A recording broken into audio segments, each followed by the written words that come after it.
হরে কৃষ্ণ। আজকে একটি মিলিটারির গল্প শোনাবো। এই গল্পটি শুনে আপনাকে বিচারক হতে হবে, তাই অবশ্যই সম্পূর্ণরূপে এই ভিডিওটি প্রথম থেকে শেষ পর্যন্ত দেখবেন। মিলিটারি জীবন মানেই নিয়মানুবর্তিতা, মিলিটারি জীবন মানেই নিয়ম শৃঙ্খলা, আর মিলিটারি জীবন মানেই তাকে সিনিয়র কমান্ডারের আদেশ উপদেশ অনুযায়ী কিন্তু জীবনযাপন করতে হয়। সেই রকমই একজন মিলিটারি ছিলেন, যিনি ছিলেন খুবই নিয়ম শৃঙ্খলাবদ্ধ, নিয়মানুবর্তিতা পরায়ণ এবং তার সিনিয়র কমান্ডারের আদেশ উপদেশ মেনে তিনি জীবনযাপন করতেন।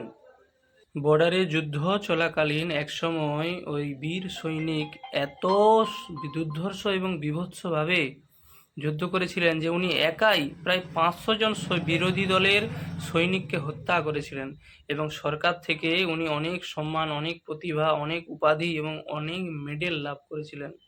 কিন্তু দুঃখের বিষয়, একটি দুর্ঘটনা ওই সৈনিকের জীবনে ঘটে যায়। ঘটনাটি হলো, যুদ্ধের শেষে যখন ওই সৈনিক বাড়িতে চলে আসে, বাড়িতে কোনো না কোনো কারণে কোনো ব্যক্তির সঙ্গে ওই ব্যক্তির ঝগড়া হয়, অশান্তি হয়, গণ্ডগোল হয়, এবং সে তার নিজের রাইফেল বন্দুক দিয়ে ওই ব্যক্তিটিকে গুলি করে শ্যুট করে দেয়। তো তখন পুলিশ আসে এবং পুলিশ এসে ওই মিলিটারিকে কিন্তু কারারুদ্ধ করে নিয়ে যায়, এবং শেষ পর্যন্ত কি হয়, তার ফাঁসি, সেই একজনকে হত্যা করার কারণে তার মৃত্যুদণ্ড অনিবার্য করা হয়। তো এটা কেন হলো?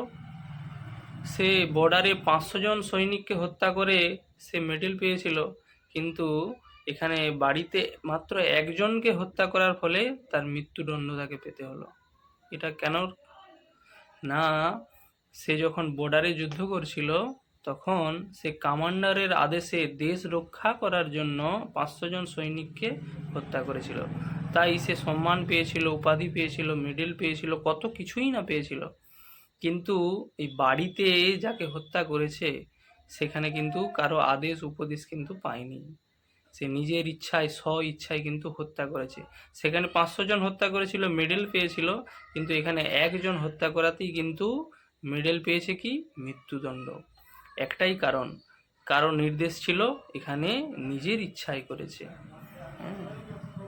এই গল্পটি কেন আপনাদেরকে বললাম? অবশ্যই কারণ আছে। এই কারণটা খুবই গুরুত্বপূর্ণ।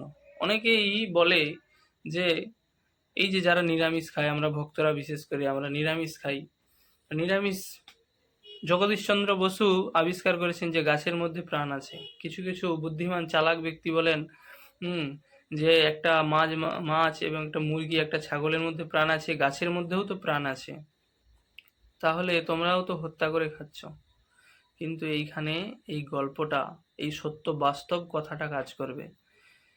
সেটা কি না, ওই সৈনিকটা যেমন কমান্ডারের আদেশে হত্যা করেছিল, ঠিক আমরাও এই যে নিরামিষ আহার করি, সেটা কমান্ডার, ভগবান হচ্ছেন আমাদের কমান্ডার। তিনি আদেশ করেছেন, শ্রীমদ্ ভাগবত গীতাতে একটি শ্লোক আছে, পত্রং পুষ্পং ফলং তয়ং যমে ভক্তা প্রযচ্ছতি।